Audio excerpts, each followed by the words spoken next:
Bad hair days. We all have them, especially if you're a wavy-haired girl like me and don't want to do anything with those third-day curls you got going on. But what if I told you there was a way to style your messy hair with no effort whatsoever? And maybe it even involves some crochet.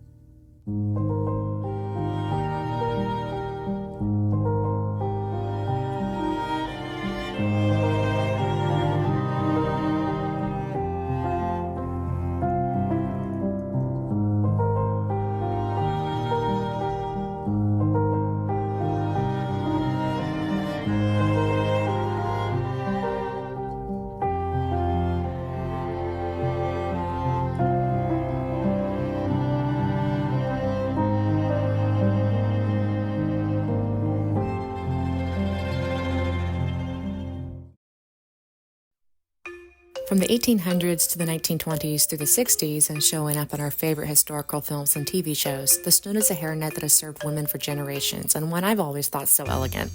So when I saw Stitch and Fiction recreate one from a 1930s vintage pattern, I knew I had to try this for myself. She used a finger-in-weight yarn because she was stash busting, but I wanted to recreate this Snood as closely as I could to the original, which meant I'd use crochet thread. The Snood's the Thing is the pattern we both used, and once again, I browsed Free Vintage Crochet's website where they have a list of the original yarns and their companies found in vintage patterns. And after comparing some images I found on the internet of vintage crochet hooks, I found the closest materials I already owned were a size 10 crochet thread and a size 0 crochet hook.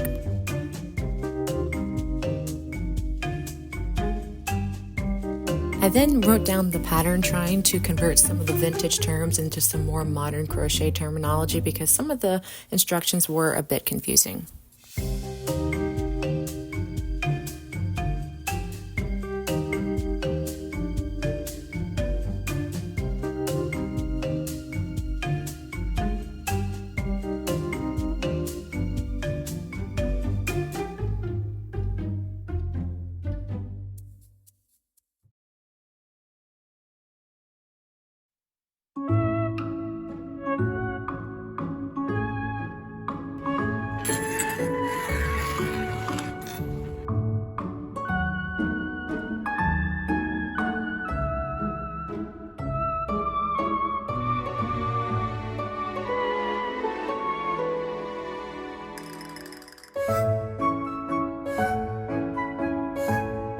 The first thing the pattern tells you to do is make single crochets in a ring to fasten these loop stitches that you make by pulling up an inch of thread.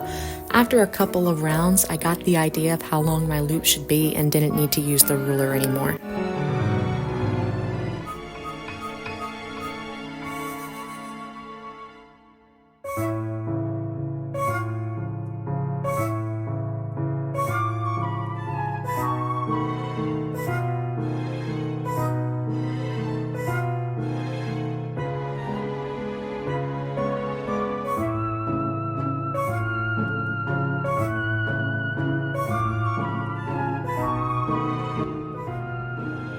Once you have 12 loops in your ring, you increase around. Now, these loop stitches are your main stitches. It's kind of just like you single crochet, tug on some slack to make a mesh, single crochet to fasten it down, and repeat.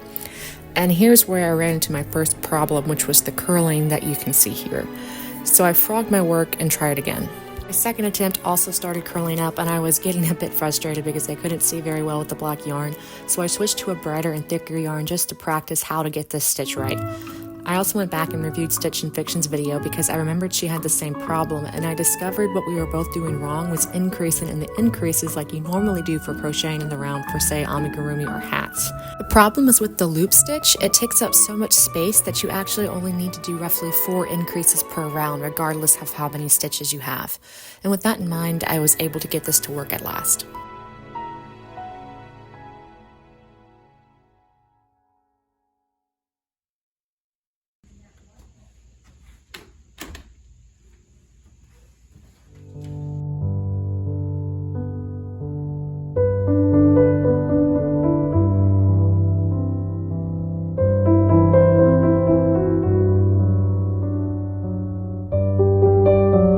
The pattern that has you increase evenly around until your piece reaches 9.5 inches in diameter. What I really like about this is that I think it would be a great project for adventurous beginners who want to dip their feet into vintage crochet because the increases are literally done by feel. You don't need a specific stitch count, you don't even need to have a specific yarn, just so long as you occasionally check to make sure your work stays flat as you figure out where would be the best part to increase, you can make this project.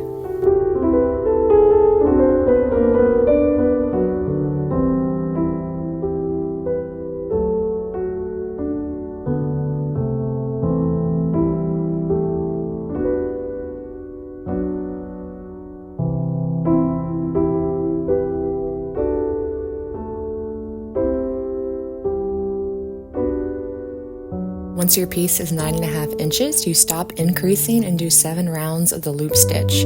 This is what's going to make the snood form its circular shape and not stay flat.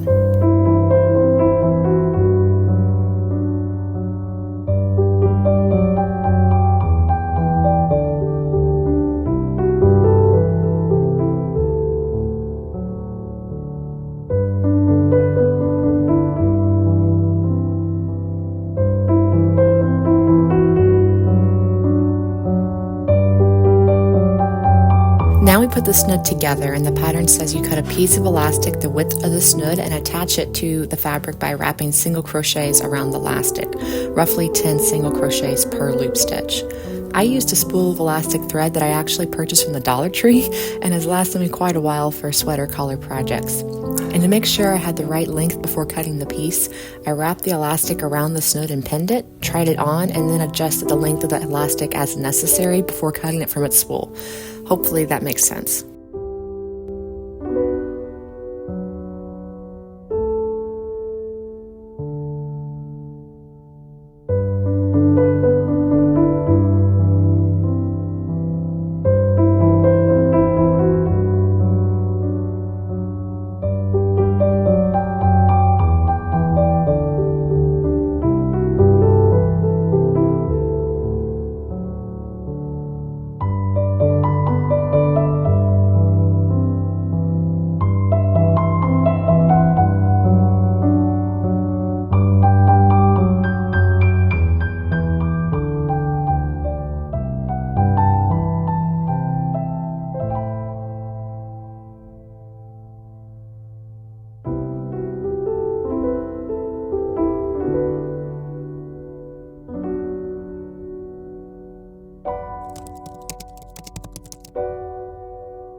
Finally, we make the trim that goes around the snood, and originally the pattern wants you to use a contrasting color, but I just kept the same color to match easier. So what you're going to do is cut 12 strands, about 2.5 yards long each, and then twist the strands tightly.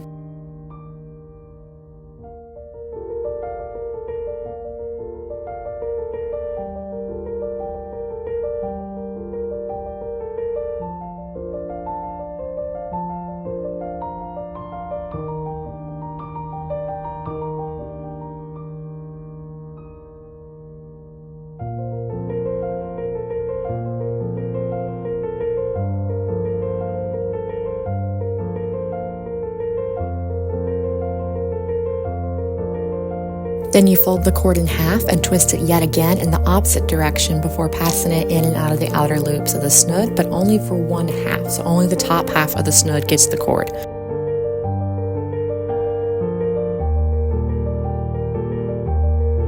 Then you fasten the end securely in place and you're done.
definitely love the Snood to bits. I have worn it several times in other church, and it dresses up a simple outfit so much. And even though it's technically vintage, I think it's a classic style because I've gotten a lot of compliments on it every time I wear it out.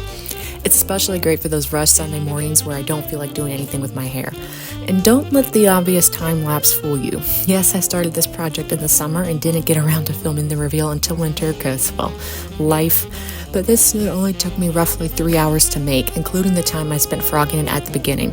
So I think this would be a great last-minute Christmas gift for those in your life who like vintage things or fun hair accessories in general. I hope you enjoyed this video, and if you did, please don't forget to hit the like button because it helps my videos reach other people who may also find value from this content. Feel free to browse my other videos as well to see if a subscription is right for you, because next time we're going to deviate from the vintage style and attempt to replicate a modern cabled sweater that's currently trending on the internet, and I think you'll find that interesting. Thank you again for spending some time with me because your time is valuable, so it's much appreciated that you decided to spend it with me. Until next time, God bless and happy stitching.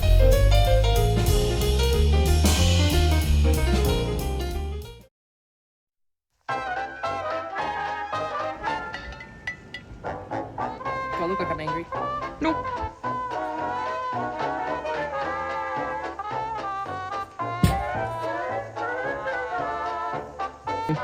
Alright. Who do you say? Are you videoing? Alright, princess, you look beautiful today.